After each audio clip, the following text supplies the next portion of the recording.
Hi guys, welcome to my channel, Mauritius with Love. Today I'm going to react to the woman as Navy SEALs. Is it a good idea or a bad idea? What do you think, guys? Are you for it or against it?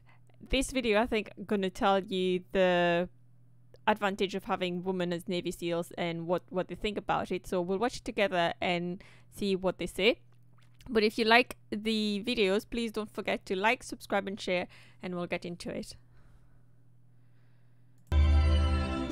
The United States military has one job, and that's to go overseas and break stuff and kill people in the event of them needing to do so. And every decision should be boiled down to, does it make us a more effective warfighting force or does it not? If it does, then you should do it, irrespective of cost, irrespective of social heartburn that it might create, and irrespective of really anything other than that singular goal of, is this what we're here to do or not? And it really needs to stay that simple. Is it that black and white to you? It is, because it's unlike really every other aspect of our life, or very few other ones. It's a mission or purpose built element where everything you do revolves around your ability to go places and be effective in terms of a warfighting force. So whether or not women should be in certain roles or transgenders should be allowed or any of those things, to me, I'm reminded of the Jeff Goldblum quote in Jurassic Park, which is where he says, we've spent so much time thinking about whether or not we could or couldn't, we never stop to think whether or not we should or shouldn't. In relation to pulling the DNA out of a mosquito in amber or whatever. And to me, it's very much that way, is that trying to prove that women can do certain things or that transgenders can fit into certain elements, to me, I think misses the boat. Is that to me, that's not the place to do that. If you want to have an experiment that way, then do it in the Olympics, do it in collegiate sports.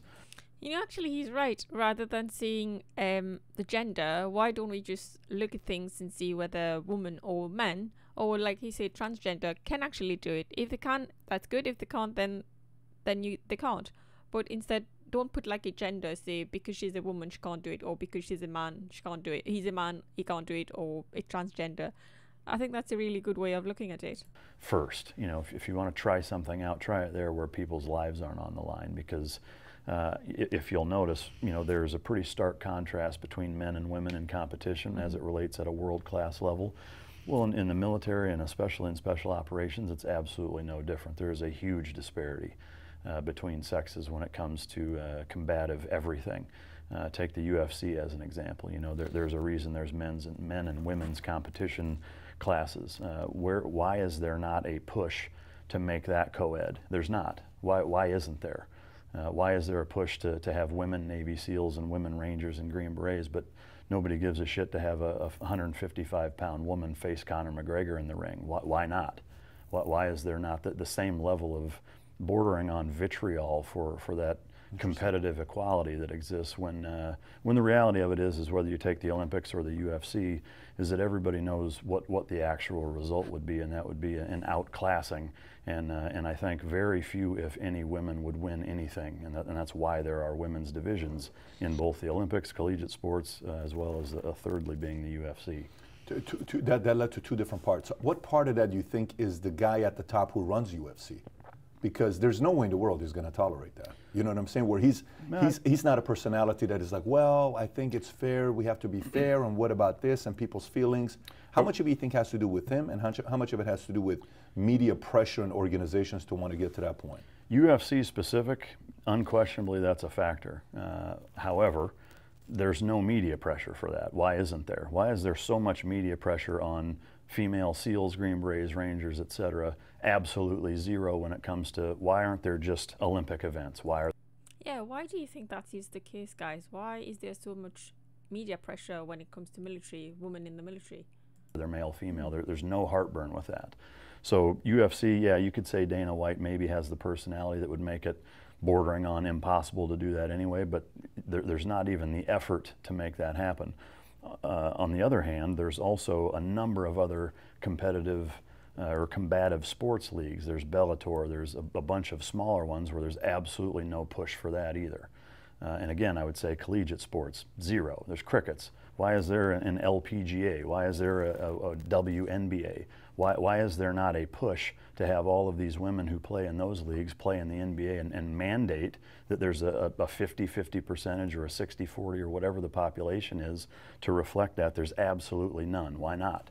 To me, the fact that there is such pushback and such aggressiveness when it comes to proving that women can do certain things. I have no doubt that there are some women out there that can physically do certain things that any man can do. You can watch a CrossFit competition and see that for sure there are some that could probably make it through. My point is that from a warfighting effectiveness standpoint, it doesn't matter, and the reason it doesn't matter is because when you interject different sexes into those types of roles, it causes problems. My idea or fix or whatever, not that I'm individual in thinking this, there's a number of us that do, is I would say just have female special operations units that are all female the same way Israel has had actually enormous success with. There doesn't need to be female SEALs, there could be female whatever special operations detachment or unit that you want to stand up from scratch and have it be all women. I've got no problem with that. There are a number of applications where women, I think, are better suited than men in certain, especially covert operations, where women, especially in certain parts of the Middle East that you can relate to, where women have far more access and far less microscope on them in terms of getting into certain areas versus not, because they're women and they're going to be given a pass. I'm not saying that they shouldn't, have a role in combat. I think, well, for starters, they already do, which I'm not going to get into any further than that. But there's no shortage of women that are already doing things that most people never hear about that that are absolutely beneficial and worthwhile and should be applauded. However, in my opinion, and I can say 98.9% of all other special operators' opinions out there, former or active, mirrors that same thing. So let me ask you this. So you're not saying no to women getting into special operations. You're talking about separate the two and they're able to go in a different direction than maybe the men are going. So right now, when you went to BUDS, was it all men? Yes. When you went to BUDS? Because you went BUDS what year? It was 97. 97. So are you in high school class of 96 or 97? 96. 96. Yeah. So we're the same year. I'm also class of 96. Yeah. So graduate 96, then you go to BUDS in 97. There are no women in your class at all in 97. Correct. How about today? To my knowledge, there still hasn't been any women that have actually classed up. There's been a couple that have tried and have either failed or quit in the pre-training phase, which is at Great Lakes. Which is in Great Lakes, Illinois. Just after boot camp, there's a couple month pre-training period that is supposed to get prospective students ready to be a little better prepared for BUDS. But none of them, to my knowledge, have made it past that. So what's your concern? What's your concern since it's not? I guess it hasn't happened yet. I mean, my concern is the principle of it is the push to make that avenue available when that very simple question of, does this make us a more effective warfighting force? In my opinion, no, it doesn't. In my opinion, it causes far more problems. And so I do think it is that black and white. When it comes to your mission is very black and white, you can reduce those decisions in terms of whether or not it makes us at a higher capacity or not very black and white. That was interesting. Like I said, I like his opinion about, you should look at the capabilities rather than put like a gender perspective on it. And it's good. What do you think, guys? Do you agree with what he said, or you're not too keen on his opinions? That would be good to hear your opinions. Just drop a comment and we can have a talk about it. So yeah, it'll be interesting to hear your views as well. But if you've liked the video, please don't forget to like, subscribe and share, and I'll see you at the next time. See you. Good night.